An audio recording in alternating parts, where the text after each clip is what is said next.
to chapter 16. This chapter is about operating system security. So we'll discuss the security problem in general, and then we will move to program and network threats. Then look at the way that cryptography can be used as a security tool. That includes user authentication and implementing security defenses. Finally, a short note about firewalls and the way that computer security, or let's say secure systems, are classified. All right. And finally, at the end of every chapter, there is an example. So in this case, examples will be taken from Windows 7. So the objective of this chapter is to discuss security threats and attacks, look at the fundamentals of encryption, authentication, and hashing, examine the use of cryptography in computing in secure operating system design, and also look at the various countermeasures that we have for different kinds of security attacks. So the security problem is like this. A system is secure if the resources are used and accessed as intended, which means as intended by the original designers under all circumstances. So it is not possible to find a circumstance in which a given resource, could be a software resource or hardware resource, is used in any other manner. You will of course have intruders who are also called crackers. They will try to attempt to breach security and, let's say, steal passwords, credit card numbers, any kind of information. Or they can pose threats, which is a potential security violation, and then attack, which is an attempt to breach security. All attacks need not be malicious. You also can have accidental attacks, in the sense that if the security is not proper, it could also happen that by mistake some data can leak out, or by mistake the state of a program can get overwritten. So we have seen that virtual memory avoids this to a large extent. Nonetheless, it is possible in modern systems that are very complex. So we need to look at both accidental as well as malicious misuse. But given that malicious misuse is a much bigger and much more potent threat, we will focus our attention primarily on malicious misuse. So how are the different ways in which security can be violated? Well, we can breach confidentiality, which means that we can read data that we are not allowed to read. So this means that if one process has some data like a credit card number, another process can read it. Then we can breach integrity, which means we can modify data without having the permissions to do so. Breach of availability, this basically means that we can either destroy data that exists or simply make it inaccessible. Theft of service, which is again use some kind of an operating system service. For example, let's say I'm using the printer, but let's say I'm not allowed to use it. And finally, denial of service. So denial of service basically means that you are preventing a legitimate use. So again, consider the printer example. So let's say that there is a system with a lot of users, right? And then there is one printer. So all the users have legitimate print requests, but one user somehow tries to flood the printer with jobs such that the requests for the rest of the users are either denied or delayed significantly. So this is a denial of service attack, where you are stopping other users from getting the service that they deserve. A few of the security violation methods are like this, that I can do masquerading. Masquerading basically means I can pose as someone else, right? So I can pose as someone else, and then I can, in a sense, escalate my own privileges, access whatever that other person was allowed to access. So this is known as a masquerading attack. I can do a replay attack. Replay attack basically means I can take messages from the past. So messages can be anything, even memory values, data values can be messages. I can take messages, valid messages that were sent in the past, and replay them now. Man in the middle attack, we'll discuss this more, but the key idea is that let's say if two components are communicating, so it doesn't matter, it could be like two processes or a process and the kernel. So let's this be component 1 and component 2. I introduce a component in the middle. So C1 thinks it is actually talking to C2, but it's actually talking to CM.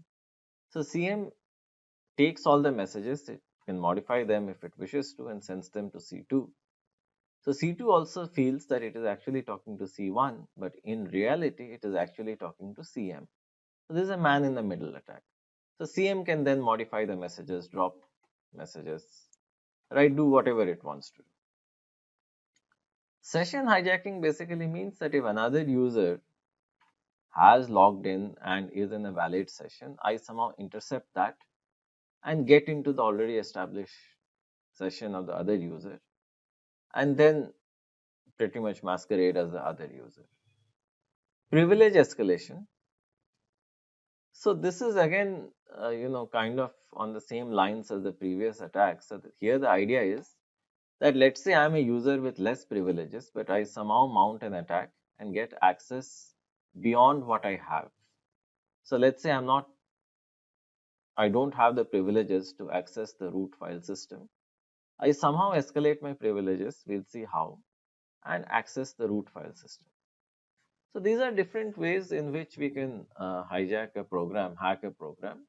These are clearly not exhaustive, but they kind of give you an idea of what are all the things that can be done. But we can primarily say that, we can say that, primarily some attacks target authentication, some attacks target data confidentiality, they try to read it, some target integrity, right? So we can call them the ASIF properties, where some would target authentication in the sense I would like to pose as another user. Some would target confidentiality in the sense they would like to read something which they're not allowed to. Some would, of course, look at integrity in the sense modify data just such that the other process crashes. And some would target freshness. So freshness basically means that the data that you read has to be fresh in the sense it has to be new. But it is possible for an attacker, let's say, to replace some data which used to be valid long ago. So in that case, some advantages may be derived. So we are essentially breaking the freshness guarantee. And along with that, there is also another A over here, which is availability. So denial of service attacks would fall in this category. So these I would say, let's call it the ASIFA guarantees. These are most attacks would primarily fall somewhere in this spectrum. So we can have different kinds of security measures. So you need to first understand that having absolute security is a theoretical concept because every system has some or other vulnerability. So when you're talking of physical security, so of course I can keep my data center or server room locked up. This means that somebody can't just go in there and insert a USB key or just log on to a server or put in some device to record network packets. All of that is not possible. Application level, so I can remove benign or malicious applications. OS level, we have already seen virtual memory that separates the address spaces. We will see more. And network level, of course, two major security measures are because we may have intercepted communications. You can have end-to-end encryption. We'll look at that. And of course, stopping denial of service attacks is a major priority. So one thing we need to understand in the entire security business is that security is as weak or as strong as the weakest link in the chain. So this is essentially a series failure system. So anywhere we have the weakest link, security is weak. Furthermore, we can also have human-based attacks. So we get, many of these mails that a Nigerian prince has $1 million in his bank account, and we need to do something. We need to first transfer a small amount such that the Nigerian prince can then send $20 million back. So I think all of us have received such mails. So thankfully, this has some of these scams were busted, and it turned out that it had nothing to do with Nigeria. And Nigeria is a thriving democracy. It doesn't have a prince. But it turned out that some person, I believe in the UK, was posing as a Nigerian prince and he was sending out these mails. So many of these people have been arrested. But there are many such rings operating.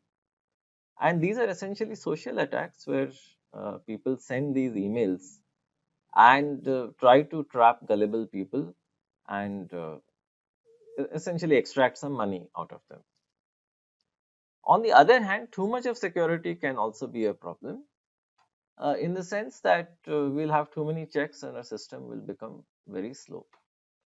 So, in terms of program threats, so let's say threats that programs may pose, there are two main types: Trojan horses and trapdoors. So, the Trojan horse is a mythological concept from Homer's Iliad. So, what happened is in the war against Troy, so it was very hard to defeat them because the city was within big walls. So what they actually did, what the invading army actually did is that it surrendered and it left. But as a parting present, they gifted a huge horse. So then the residents of the city thought that they have actually won the war, so they took in the horse and put it in the center of the city. And at night, when everybody was celebrating, soldiers who were there with inside the horse, they came out, they opened the city gates, and then the invading army rushed in. So pretty much the Trojan horse is something like that. It's a code segment that misuses its environment. So basically, what it does is that the moment I'm able to somehow embed a Trojan horse, which could be that maybe we have a rogue developer, or maybe the program is loading some dynamic library and that dynamic library has been maliciously modified. So basically what happens is that some code comes in into the program such that other users can exploit it or other users can get in and get access to the data of the program. So we have seen many examples of this. For example, we are accessing a website and then some browser windows pop up or some spyware pops up, and all of this is embedded in the code of the website. So you can think of this as a Trojan horse. And what many of these systems do is that they deliver a lot of spam, and this spam, not all of it is benign. A large part of it is malicious, primarily because you have these Nigerian prince mails as a large part of the spam. Trapdoor, well, the specific user identifier or password is there that circumvents normal security procedures. So normally, even in many large commercial codes, they typically have some sort of a cheat code or a trapdoor such that developers can debug the system, some sort of a shortcut. Sometimes these shortcuts remain in the sense that they are not removed, most of the time accidentally. And then when the software is released, these trapdoors can be utilized, and that is when the security can be circumvented. Right? So, for example, sometimes the compilers may also have some trapdoors of this kind, and then it is possible for external agents, external users to access the program, access features of the program. So we have a four-layered model of security where we will have security at the layer of the application, operating system, network layer, and physical layer. So of course, at the level of the application, we want to look at the attacks that are essentially bugs in the application, design flaws.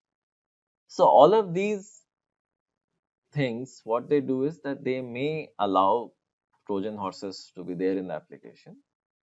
So let's say that when you download an Android app, it asks you for permissions, right? That are you giving permission for the camera, the microphone, and so on. So in this case, this is somewhat similar. In this case, we do something called sandboxing. So in sandboxing, the application runs securely in the sense it's all of its interactions with the operating system are monitored. And whenever something suspicious is suspected, the application is stopped. In operating systems also, we can have similar vulnerabilities, and that is why it is necessary for the vendor let it be Linux or Microsoft, doesn't matter, to issue periodic patches to patch the code of the operating system. So that's the reason it's very important to download Windows updates or Linux updates and install them, because many of these are security fixes and it is possible for attackers to actually use them. The network, well, we can sniff and spoof network packets in the sense that moment something is being sent over the network, if it is on plain text, then machines on the network can read the data. That is why there is a need for encryption and also authentication, in the sense only valid users can read it. And finally, physical. So physical can is looking at console and hardware based attacks. So it should always be the case that we insert trusted devices in a system, and it should never be the case that, let's say, even if I have access to the hardware, I can take away the data. So for example, the hard disk data internally should be encrypted. It should not allow me to insert any random USB key and boot a new operating system. So all of these checks need to be there at the hardware level, which means at the motherboard and the BIOS level. So coming to program threats, so we can define malware as software designed to exploit, disable or damage computers. So we have already looked at Trojan horses. So Trojan horses, nowadays two variants of it are becoming quite popular. One is spyware, which is a program that is sometimes legitimately installed along with other legitimate software. So that captures a lot of data and sends it back to the vendor, but often this is a rank violation of privacy. The other is ransomware, which is becoming quite popular and quite notorious these days. So what happens is that it is like a virus. So this could be a part of a regular program, or this could be, let's say, part of a website. So many websites also execute their own code. And let's say if it's a malicious website, it could execute its own code. And what that code could go and do, since it is running with your privileges, it could simply lock up your data. And lock up your data means basically encrypt the data such that it becomes inaccessible to you. And then you'll get a mail that, look, if you want to unlock the data, you need to pay a certain amount of money via Bitcoin or some cryptocurrency. Only then you will get the key to unlock your data. So this is known as ransomware, because essentially your data is put to ransom. And furthermore, you have trapdoors and logic bombs. So logic bomb is something like a fork bomb, and a fork bomb is basically a program which can totally kill your system. So the idea here is that one process will fork into two processes. Again, those two will fork into four processes. So it will keep on forking till the resources of your entire system are totally utilized and the entire system hangs and dies. So the main idea is that all of these attacks try to violate the principle of least privilege. So the idea is that any program or even any hardware entity should operate with the minimum amount of privilege that it requires to complete the job. It should not be given more access. For example, if you give root permission to a program, it can actually cause havoc. So that's the reason you should minimize the permissions that are given. All right. And what many of these programs do, for example, let's say you run the code that is there in some website, it might actually leave behind what is called a remote access tool, which will not be active at that time. But maybe at some random point of time, let's say, just throw a random number, let's say 3 months later, it can get activated. It can record your keystrokes. So that will include, let's say, your passwords and securely send them to a server. And that is how your password will get hacked. So one of the most important attacks, or I would say, let's say maybe the most famous attack, is known as the buffer overflow attack. So you need to understand the way that buffers, which means a regular array, is actually stored in a stack. So the stack is organized like this, that let's say for a function, in this case it's a main function. So what we will have is that if, let's say, this is the starting address of the activation block. So if you don't know what's an activation block or a stack, you will not be able to follow this. So I would suggest that you go and read a book on computer architecture. figure out what is a stack in a program. It's not the same as a stack in a data structure. Figure that out and come back. So this is important. So typically first we store the return address. This is the case in x86 based machines.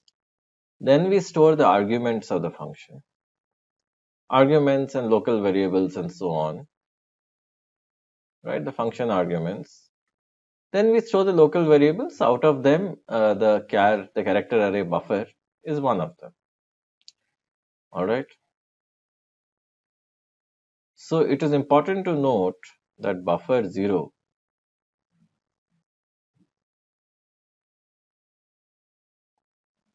is over here. So given that it is a downward growing stack, the address of buffer 0, the first element is over here, and as we access more and more entries, we kind of go up. All right, so let's say if the address over here is 100, address over here could be 20. So as we access successive entries of the array, we essentially go up the stack, where up means up on your screens. So what we can now do, so what is a very common option, what is a very common programming pattern, is that whatever arguments or whatever the programmer supplies on the command line, that is transferred to an internal buffer. So the size of the buffer here is buffer size entries, which is 256. So it is very well possible for the programmer to for the user of the program to actually specify much more than 256 characters. For example, let's say the size of this array is 256. So forget about the addresses. If let's say the input is 300 characters, then we will happily copy the contents into the array buffer without realizing that we are copying more characters more than the buffer size. So pretty much we will overwrite all of these entries along with all of these entries, right? Because the program doesn't know. Because the program doesn't know, you are actually overwriting the return address without realizing the fact that you are doing it. And herein lies a very important hacking technique. So the key idea is that by doing what is called a buffer overflow, which basically means providing more data as compared to the size of the buffer, we can overwrite the return address because the return address is stored on the stack and we are not checking when we are transgressing the boundaries of the buffer. So in this case, what will happen is that when the main function actually returns, so it will return to some other function in the library, but instead of going there, it will return to the address which is there in this overwritten return address field. So which means that you can make it return to any piece of code. And in fact, you can actually make it return to some location within here, which is within the buffer. So this means that you can do what is called a code injection attack. In the code injection attack, what you do is that you are essentially injecting custom code. So this is exactly the way that viruses work. So what you are doing is that you have injected custom code in here. Basically, you have filled up this buffer. And along with that, you have overwritten the value of the return address, primarily because of this statement, which does not check the size of the buffer. And then what you do is once you have overwritten the return address, instead of the main function returning to where it should have, it will now return it, or it can be made to return if I craft the input very carefully to some location within here. And here I could have some custom code.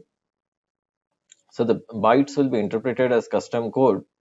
And then this can cause havoc. This can do anything that you want, absolutely anything. And this for us is a virus in the sense it can delete files, it can add extra files, it can read data, it can transmit data, it can do anything that any program is capable of doing. So the key point is that we need to avoid such buffer overflows primarily because they are so powerful. So one option is that programmers can review each other's code. They can look for flaws in the logic. They can look for flaws in the programming, or we can use automated tools to find out whether there is a buffer overflow or not. So the code injection attack, you saw an example of it. And so basically in this case, you saw that with poor and insecure programming that allows buffer overflow. And particularly if you have direct memory access via pointers, so it is also possible that, let's say, a pointer is stored somewhere on the stack, right? And then this points to some address, and maybe this is a function pointer, so you go and access this. So if, let's say, this location can be modified using a buffer overflow, you can make it point to some other function, and that can be within an area that you have populated. I mean, as a user, you have populated because you gave it some input and you know it's stored over there. So in that case, what you are actually ending up doing is you're injecting custom code. So you're changing the behavior of the program completely, right? So again, the key mechanism is a buffer overflow, but it is manifesting as a code injection attack. So there are a lot of scripts on the web. So they are also known as script kiddies. So these are essentially tools that help you exploit such buffer overflow vulnerabilities, or even create such vulnerabilities and then run them. So when we are talking of a large piece of code like an operating system, where we have so many arrays and we have so much of input, checking everything and checking their size and so on is sometimes not possible, or sometimes programmers just miss it. So it is a job of intelligent hackers to keep on searching for such opportunities, write a script, provide a custom crafted input such that it will jump to exactly where you want it to jump. So code injection, as you can see, the outcome of code injection is often bad, but there are many things that can be done. So as I said, we can have something like this. We can have a buffer. We can add some amount of padding data to it, in the sense just in case the buffer overflows. Then it will overwrite this padding data and this can be detected. So this is exactly what you see, that if, let's say, the data has overflown, it can change the padding data, and this can be visible. So this is how many tools actually work, that they add a little bit of data at the end of the buffer to see if it has indeed overflown or not. So often, as we have said, the return address can be modified and that can lead to a code injection. So that is why this padding and checking for padding is important. And so that is one thing. And also the other is that we frequently, what we can do is that we can also add dummy data, or let's say dummy opcode. So just in case we are injecting some custom shell code, and this is something that we have exploited, but then after that it enters this buffer region, this padded region, it will then execute something which will at least let the programmer know that some problem has happened. So pretty much the idea of stopping such buffer overflows is that we need a very we need some sort of a programming language that provides checked access, in the sense that whenever we are writing to an array, we never overflow the bounds of the array. So Java has that. Java and C# provide such checked accesses to a large extent. But as I said, it is possible to write script kiddies, particularly if in C and C++ based code where these checks are not done. So an attack code can definitely get into the shell. So the shell is basically the program that runs on the terminal, which allows you to execute your codes on the command line, like list a directory, create a file, delete a file, and so on. So then the attack code can do a lot of things in your file system. It can open a network port, transfer your files to remote machines. So once a program has gotten control, just with a simple buffer overflow, it can do anything that it wishes. And as I said, this anything can include sending messages over the network as well. So one of the standard ways in which a buffer overflow, or let's say to a large extent its effects, can be mitigated The key idea is like this. So let's say that, if I modify the return address, we are essentially making it jump to some area within the buffer whose contents we have changed. So that we know the addresses, right? So it's possible to guess them quite easily. So what we can do is that since we have written the data, we can say that, look, this is in the data section. And any data that we write, or let's say those pages that contain the data that we write, we mark those pages as non-executable, which means that you cannot treat this data that we have written as code.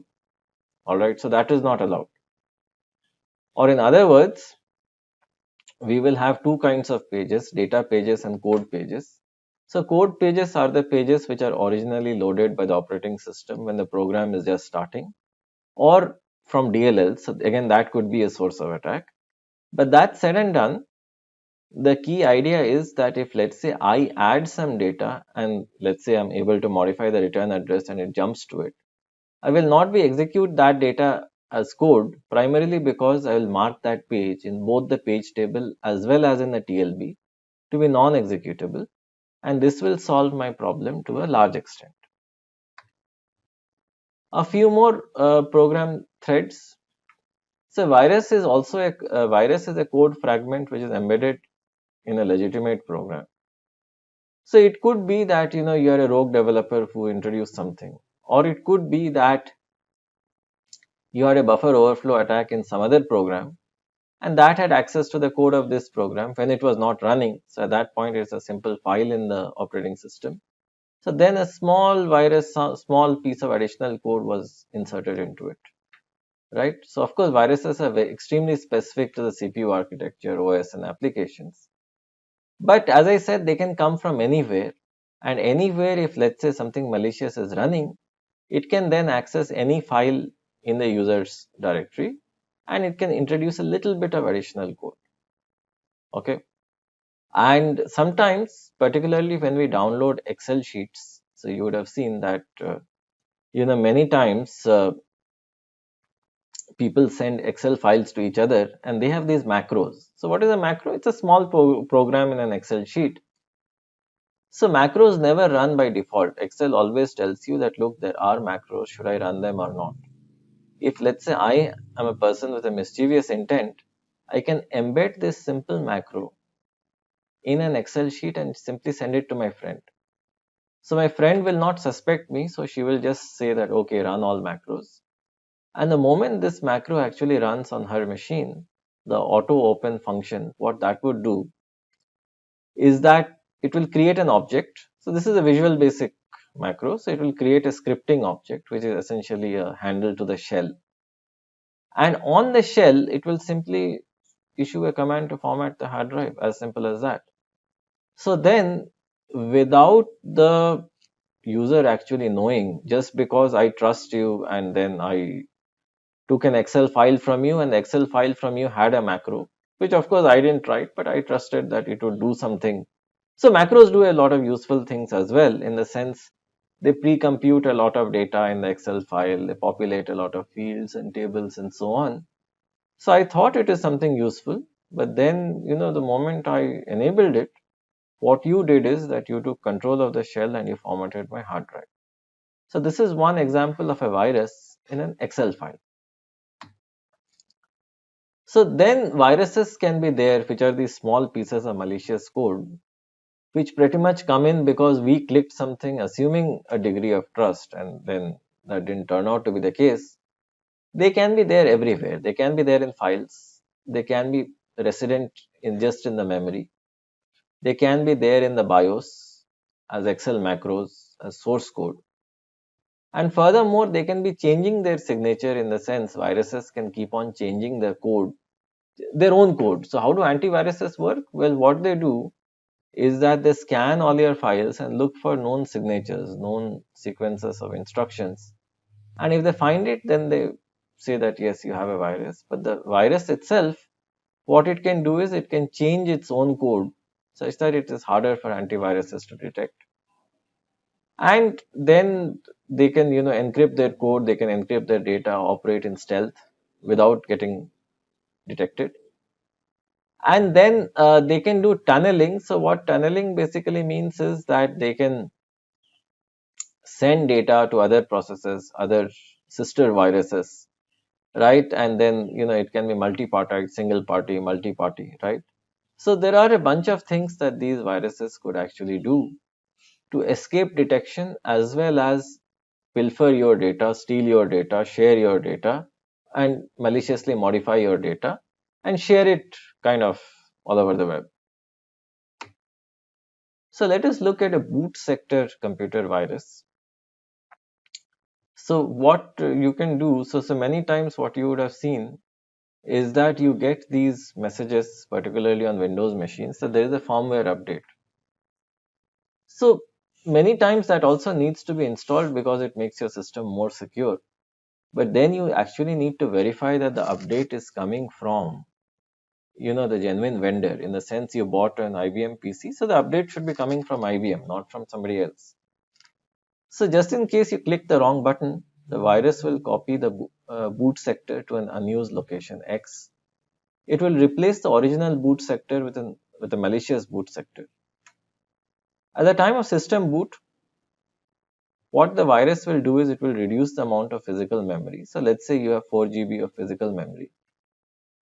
Might reduce it to 3.99 GB. So you will hardly notice. In the remaining 0.01 GB, it will keep itself and will remain resident in memory. Furthermore, what it will do is that it will change the basic interrupt code or the firmware. So it will attach itself to a disk read-write interrupt, which means that whenever there is an interrupt, it will get activated, as well as it can monitor all disk activity. This basically means that whenever a new disk is inserted, it could infect that. Infect that basically means it could get itself copied over there. And furthermore, it can stop other programs from overwriting the boot sector. And then it could be what is called a zero-day attack. A zero-day attack basically means that, let's say, you want an attack to happen at a certain day, so it can remain dormant for a long time. And let's say you want the attack to happen on 31st December, exactly at the time of New Year, right? And then it can just become active at that time. And given the fact that it is a resident program with permissions, it can then cause havoc. It can format the hard drive, it can delete files, it can change the execution of programs, it can do a bunch of stuff, and to pretty much bring the system down, and it can remain undetected for all this time. So the threats continue, in the sense attacks are quite common, they keep occurring. And they have become tools of organized crime, in the sense that we have now large scale networks for spam delivery and distributed denial of service. So I'll talk about DDoS a little bit. So first, coming to spam. So spam, we have seen, these are these random emails. Often they are harmless, but sometimes if you click something, if you click a link that you're not sure of, it might run a web page. Web pages have code in them, and they can end up installing viruses on your system. DDoS is basically that, take a site like Amazon. So what happens is that if, let's say, any user is doing a transaction on Amazon, it is tying some of the resources of Amazon. So if we have thousands of such users just doing transactions, it will take up more resources. So the classic denial of service attack is that a single machine just sends request after request to bring the server down. But then the server can also figure out that all the requests are coming from a single machine, so it can just disable the IP address. For that, what you do is that you write a virus that takes over hundreds of machines. These hundreds of machines bomb Amazon with fake requests. Amazon will not be able to know. So then you can try to bring down its servers. So this is one of the ways. The other way is that there are a set of programs known as key loggers or keystroke loggers. So the idea is that, if, let's say, my friend is not using his machine, I quickly download and install a keylogger. Okay, so let's say, I went to my friend's house, and then he just had to step out to get pizza from the pizza delivery guy. At that point of time, when I insert my USB key, just click a button, it inserts a keylogger. So what the keylogger would do is, it is a program that runs in the operating system. It's a legitimate program. It simply records all the key presses. After that, my friend logs into his Gmail, so his password gets recorded by the keylogger. And then later on, the keylogger sends me an email. So this is quite common. So that's the reason, never give access to friends, right? Never give access to your machine to friends. In general, you'd find most of these attacks on Windows, but it is not, well, I would not completely agree with what the author writes. It is not really the case that, Windows is far weaker than other operating systems. My view is that first, Windows is heavily used. So basically, attackers have much more to gain by actually hacking Windows. And furthermore, the architecture of Windows is such that you can install a wide variety of software, you can install a wide variety of hardware. So there is a massive amount of diversity, and it's not possible to check everything. And this is where small viruses can creep in. But it's not the case that Linux and Unix do not have viruses, and they also do. That is also why you should install, if not an antivirus program, but you should at least install the periodic security fixes that you keep getting, right? So often systems that have less viruses are also low in terms of features. You can also have system and network threats. So here the typical term that is used is the attack surface, which is basically a set of all the vulnerabilities of the system or all the attacks that can be mounted on a system. It is hard to make a system completely secure, and the same holds for the network as well. So often in often in the case of a network, what we have is that in a TCP IP system, we can have multiple ports, where if you don't know what is a TCP port, I would suggest you go to Wikipedia or take a course on networking and come back. So the key idea is that if, let's say, there are multiple TCP ports, which are essentially logical interfaces, logical network interfaces for the same IP address. So let's say HTTP is port 80, email SMTP is 443, and so on. So there are a bunch of ports, IMAP and SMTP and POP and bunch of protocols. So on every port, it is possible to initiate a connection and mount a buffer overflow attack, where buffer overflow is by and large the most common attack mechanism, and try to get in. And of course, once a system is attached to the internet, you can have a bunch of attacks happening, and it is often hard to find out the location of a system, because IP addresses can be spoofed, in the sense that an IP address, that's the only thing that you have, and I can, let's say, route my message via a machine in a third country. So it'll be hard to find out my IP address. So we will now discuss the key concept of a worm. So a worm is like an internet virus. So unlike a virus, which is a small piece of code that attaches itself to a larger piece of code, like a parasite, like a real world virus, a worm is more of a standalone program that is primarily disseminated via the net, and it typically uses Unix networking features. You can use Windows networking features as well, and it relies on bugs of standard Unix programs such as finger and sendmail. So finger is to find the details of a user, and sendmail, as you can see, is to send a mail. So often worms replicate over the network by essentially emailing copies of themselves to other machines and installing themselves there. So often what happens is that there is a trust mechanism between machines, in the sense that we have what is called passwordless SSH. So it is possible to configure the secure shell to not require a password between trusted machines. So then you can directly, without entering the password, you can simply SSH to another machine. In the case of a passwordless SSH, what will happen? So again, as I said, if you don't know what is SSH, then you first read up on a secure shell. and the secure commands, which are SSH, which is to log in to a remote machine securely, SFTP and SCP, and then you come back. So here the key idea is that since variants of these exist without passwords, all that a worm needs to do is basically do an SSH and then just copy itself to the other machine. That's all. And there are examples of worm like the grappling hook program, which is only 99 lines of C code. So then you upload the main code and you try to attack all the connected systems. In the sense, you try to propagate via the network. So one important thing that worms do, so there are many programs also, they do password guessing.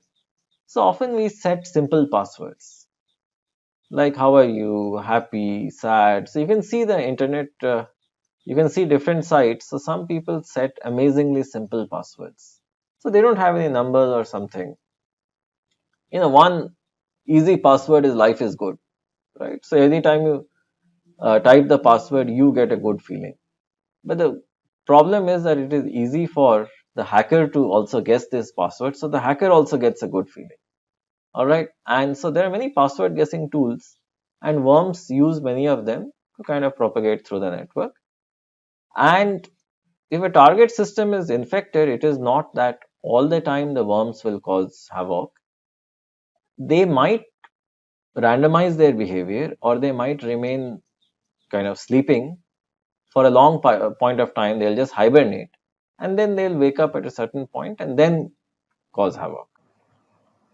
So let us now discuss port scanning. So port scanning, as we have discussed, with every IP address, we have multiple TCP ports. And pretty much with every port, we have some handler, some sort of a code that handles requests when they come for that particular port. So there are different answering service protocols. So there are two Unix utilities that can be used for mounting such an attack. So the Nmap tool will scan all the ports in a given IP range and find a response. So normally what happens is that in many of the common ports such as HTTP and so on, the web server technology is fairly mature, so it is hard to mount a buffer overflow attack. In the sense, if we send a lot of data, it is processed correctly. But for some of the slightly less frequently used ports, the code associated with them may not be that robust, and that may allow us to get in. How do we get in? Again, we mount a buffer overflow attack that gives us control, and then we run a small server where we take a command from here and we run it on the target system. So Nessus, for example, has a database of protocols and bugs and how to actually attack a system. Not the best database to have, but that still exists. So many a time such attacks are actually issued from what are called zombie systems. Zombie systems are systems in some third country or are essentially intermediaries via which you can launch such attacks such that you can't trace back. So again, one more example of such zombie systems would be the distributed denial of service attacks that we have discussed, where we activate a bunch of sites together, a bunch of remote servers together. All of them send dummy packets to the server and try to saturate its bandwidth. So normally every operating system can only support a given number of connections, a given number of TCP IP connections, that is. So if the number of connections that we initiate is more than this limit, then the system can hang, in the sense that legitimate requests get blocked and this is a denial of service. So the question is, how do you tell the difference between being a target and being really popular, in the sense that these could be genuine requests or these could be DDoS attacks, right? So there are a bunch of machine learning tools that try to analyze the patterns and try to figure out whether it's a genuine request or a DDoS attack.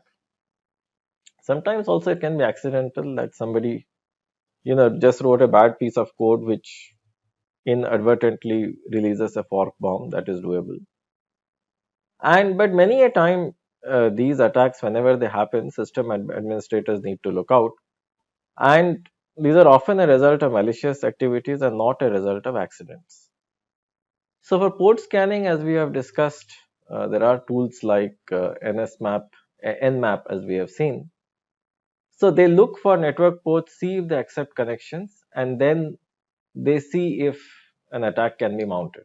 So everything depends on the code that handles the port, right? Handles the connections associated with that port. Now let's come to a standard set of security attacks in the network. So normal communication would be basically between the sender and the receiver, and the attacker is nowhere in the picture. In a masquerading attack, an attacker can pose as a certain sender and initiate communication with the receiver. All right. So the receiver will think that he is actually communicating with the sender, but that will not be the case. And as we have seen, even in the case of network attacks, we can have a man in the middle kind of situation where the attacker over here will pose as the other party to the sender and also pose as the, so it will pose as the receiver to the sender and pose as a sender to the receiver. It will basically be capturing all the packets in the middle. So it has an option of in looking at the packets, inspecting the packets, network packets, and it can also maliciously modify them. So one of the key tools that we actually use to thwart all of these attacks, particularly network attacks, are cryptography based tools. So in this case, the operating system creates, manages, protects process IDs and does everything. But the main thing is that the source and destination messages in a network still cannot be sent via plain text. So even if, let's say, you trust the OS, still you cannot send it via plain text because it is possible for any attacker to snoop the network. It's quite easy to do that. In Ethernet, there is something called the promiscuous mode that allows you to snoop the network and read the packets. So it's quite established as a technology, and it is quite simple to do that. So here, any unauthorized host or any node can essentially snoop packets, read them. So that is why we need end-to-end encryption, which means that they are encrypted in a certain way and the packets are decrypted on the other side. So the main question is, how do you know that you are actually talking to a legitimate sender or receiver, or is there a man in the middle kind of situation? So even this authenticity needs to be looked at. So cryptography, the basic idea is that we have a shared secret. The shared secret is a key, and the key is used to encrypt information as well as decrypt information. So it is used to encrypt packets as well as it is used to decrypt packets. So there is a key principle in cryptography. It's called the Kirchhoff's principle. Principle.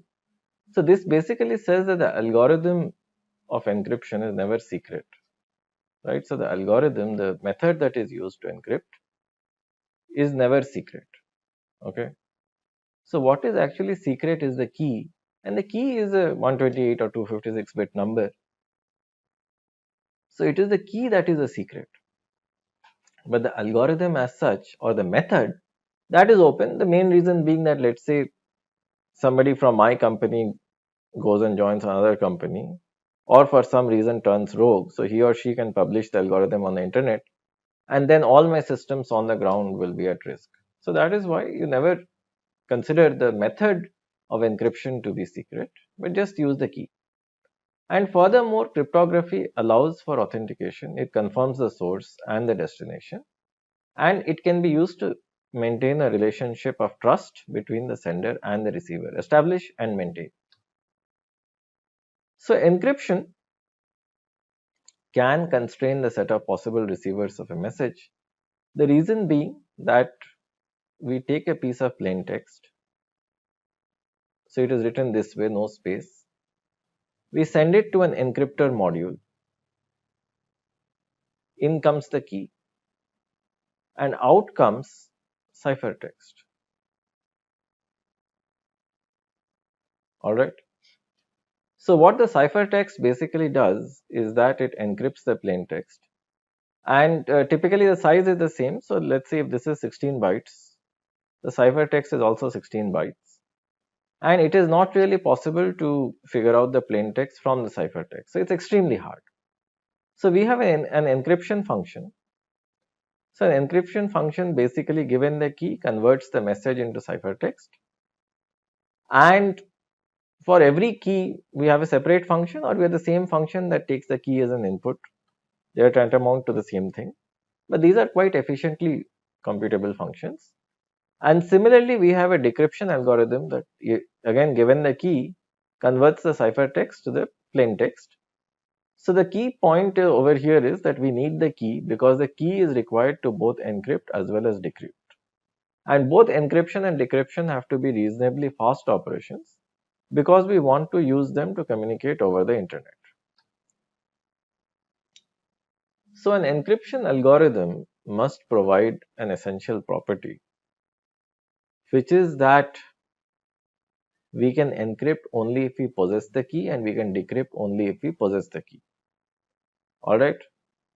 So if this property is there, then it is quite infeasible to derive, it's quite infeasible to actually break the protocol. Even if we have several plain text ciphertext pairs, so this is possible to do. Let's say if somehow we get access to several plain text and ciphertext pairs. So even with a finite number of these, it will still be impossible to figure out what the key is. So many cryptographic algorithms have this property, and consequently they are considered to be extremely robust as far as the processes of encryption and decryption are concerned. So in the world of cryptography, we use two main kinds of algorithms. They are symmetric encryption and asymmetric encryption. In symmetric encryption, we use the same key to both encrypt as well as decrypt, which is needless to say kept secret. So the DES algorithm, DES and triple DES algorithms, they used to be the standard a while ago. And there the idea was we encrypt a block of data at a time. The keys were in general too short, so they are not considered to be all that secure right now. But the triple DS algorithm was used 3 times using different keys. So we encrypt with one key, decrypt with another key, again encrypt with another. So this was one way of using triple DES, where instead of one key we use 3. So this was considered to be more secure, but starting from 2001, NIST, which is the standards making body in the US, it used the advanced encryption standard AES as the de facto standard. So this AES is still the standard as of today. So it can work on 128, 192 or 256 bit blocks. Primarily it works on 128 bit blocks. And it encrypts them, and breaking AES has been proven to be reasonably hard in practice. And the reason is that most of them actually rely on the integer factorization problem. It's a very interesting problem. So there is no known polynomial time algorithm to actually factorize an integer. So the key thing is that to break the cryptographic protocol, we pretty much need to factorize a large integer. And given that that is going to take an exponential amount of time, the entire security relies on this fact. Along with this, we have another category of encryption algorithms known as stream ciphers, which are in general not considered to be all that secure. See, here what we do is the encryption is done byte by byte. So basically what is typically done is that we have this RC4 engine. So what we do is, so this is like a random number generator, which pretty much generates a random byte. We take one byte of the plain text and we XOR it with the byte that RC4 generates. And then what we do is that we compute the cipher byte. So basically this happens at the byte by byte level. So it's quite slow as compared to AES. Nonetheless, this is a competitor to the broad block-based encryption paradigm. And these are known as stream ciphers like RC4, where essentially we work on the data byte by byte like a stream, as opposed to AES and DES, which are block ciphers, where we operate on the data block by block. So RC4 and other similar stream cipher algorithms are typically used in wireless transmission, but we don't use them otherwise a lot in networks. So one advantage is that it can generate an infinite key stream, where the key stream is basically these bytes that it generates. They are not really random in the sense we initialize them with what is called an IV, an initialization vector, and then they keep on generating secure bytes as we call them. And of course, their behavior is also controlled by a secret key, right? So that generates a different secret key will generate a different sequence. But the key point is that they have a limited throughput as compared to AES or other block-based algorithms that have a higher throughput, and they also can be pipelined quite easily in hardware. Consequently, stream ciphers, at least as of today, have broadly fallen out of favor. So when we are talking of secure communication over an insecure medium, then what the sender can do is it writes the message, encrypts the message. The encrypted message is transferred over the network. The decryption algorithm has the key that is there with the genuine decryptor, the genuine receiver. So the attacker in the middle cannot really do much, and then the message is decrypted and it goes back to the sender. So of course what the attacker can do is just to do mischief, can perturb one or two bits, but that is easy to detect. We'll talk about two methods. One is that given the data, we compute a one-way hash. What is a one-way hash? I'll explain. So let's assume that we have, let's say, a large amount of data, right? So this could be in kilobytes. So we compute a function. A one-way hash is basically a function that maps this data to a 128-bit number. So it just takes the bits, mangles the bits, mixes them, moves them around, and so on. And finally, we have a 128-bit number. And the 128-bit number represents all the data. So even if we change a single bit in this entire document, this number will change. Right? So it is very hard to find another document that will again lead to the same 128-bit number. So the probability is as large as small as 2 raised to power minus 128, which is vanishingly small. So the one-way hash can be sent later and the decryptor can verify. The other is that along with the message, we embed some known piece of text. So of course the message is not known. The receiver will not know what the sender wants to send, but there could be some known piece of text like in a hi, how is life or something like that. So if this is large enough, and then of course this becomes the complete message, which is both encrypted and decrypted. So let's say the size of this is 64 bits. So then even if the attacker does some mischief and perturbs the message, while decrypting, what will happen is that given the fact that this entire message plus this additional piece of known text, the encrypted version is being modified, right? While decrypting, what will happen is that this piece of text will not match. The reason being that we have a very high degree of intermixing of bits.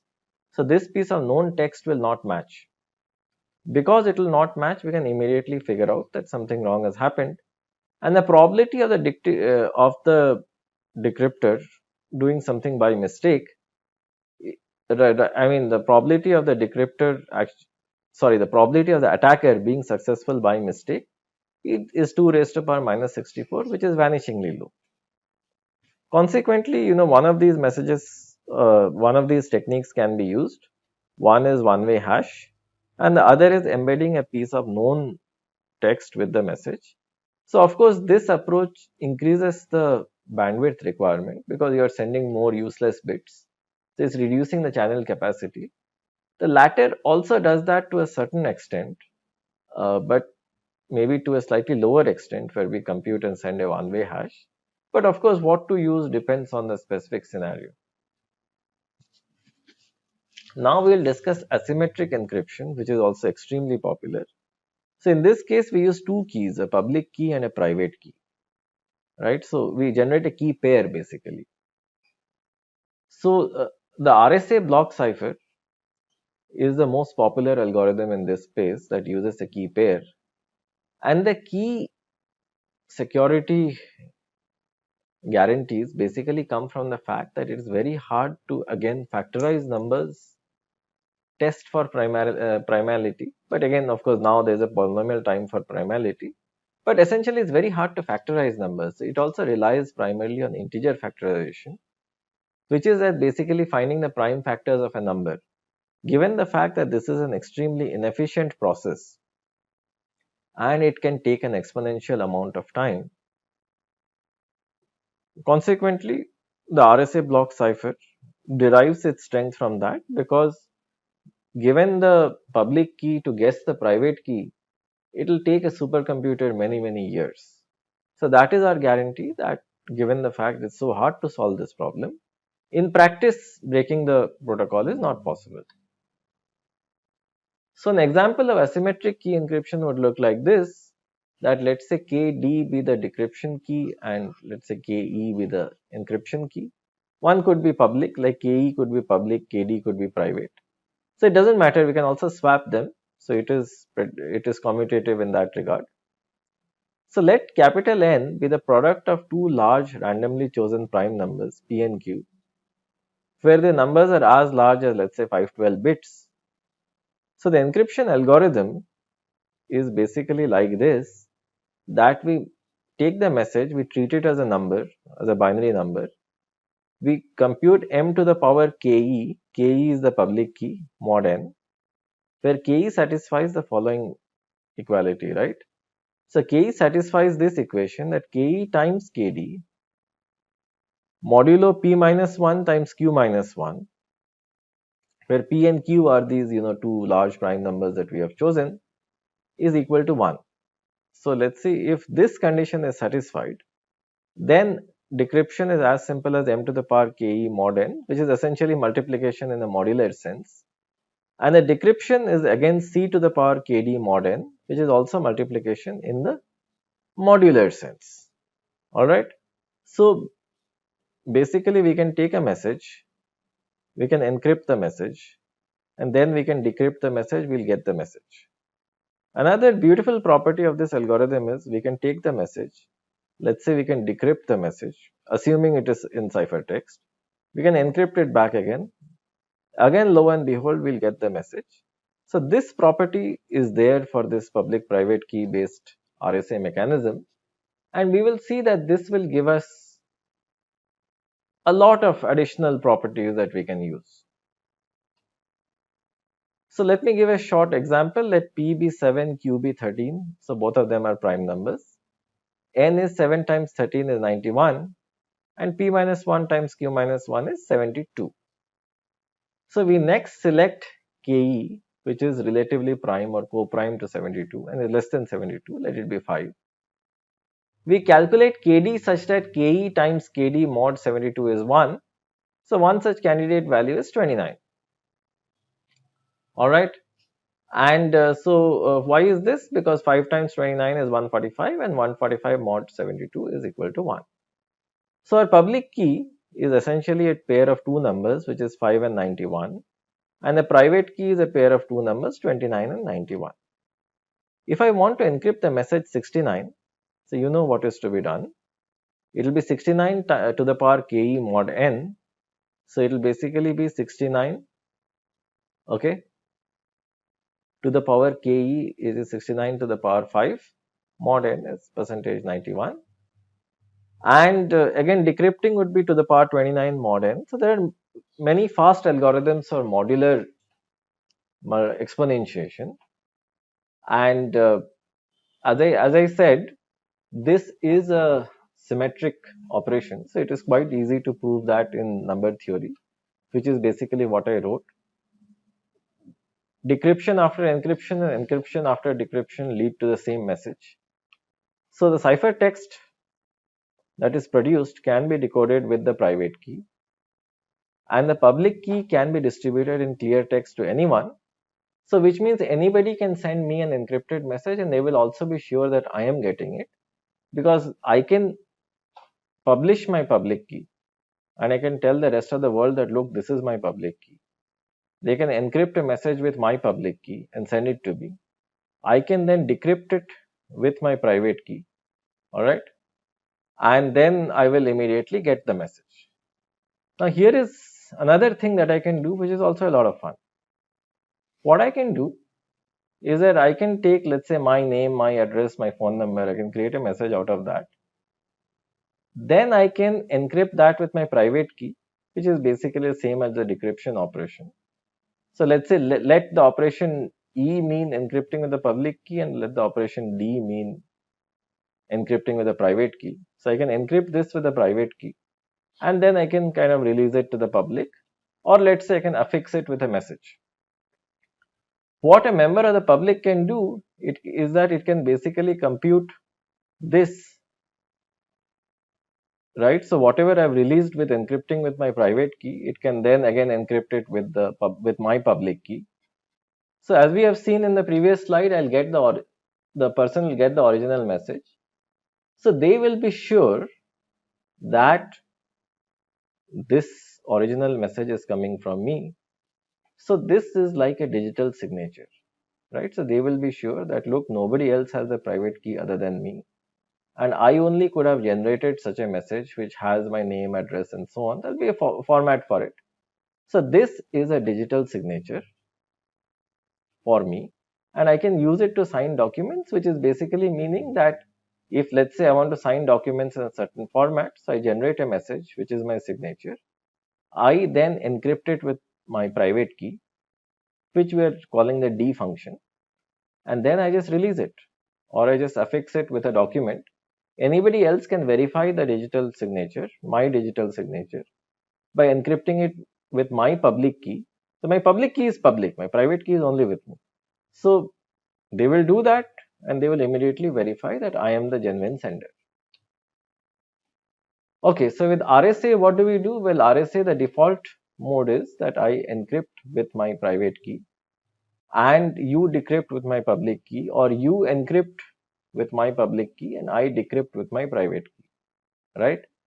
So in this case, if I were to encrypt, all I do is I compute this arithmetic expression. It is sent over an insecure channel. It doesn't matter, right? So basically, as long as the integrity of the data is maintained, as we had just discussed, the decryption operation will again be 62 to the power 29 mod 91. The final result will be what I sent, which is 69. So symmetric cryptography is basically a transformation function. Is essentially a bit transformation function where I just move bits around and substitute and so on. But asymmetric cryptography like RSA is based on mathematical functions. Asymmetric is by far more compute intensive, but it provides me two wonderful things, right? So it provides me, the first thing that it provides me is that it provides me the ability to create a digital signature, which means that if I encrypt something with my private key and I sort of release it, any member of the public can verify that I have done it because my public key is there. So the message can be decrypted.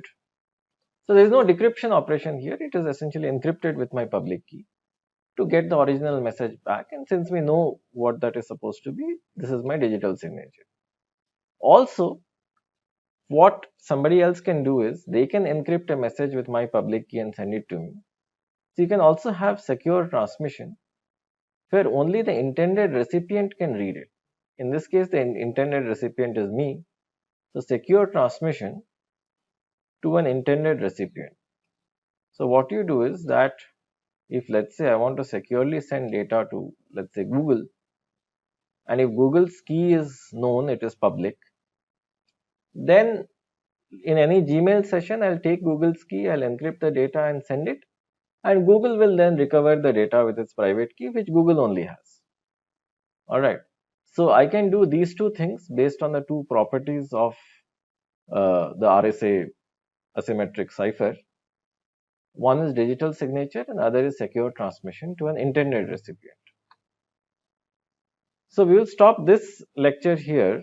So in the next part, in the part 2 of this lecture, we will talk about authentication.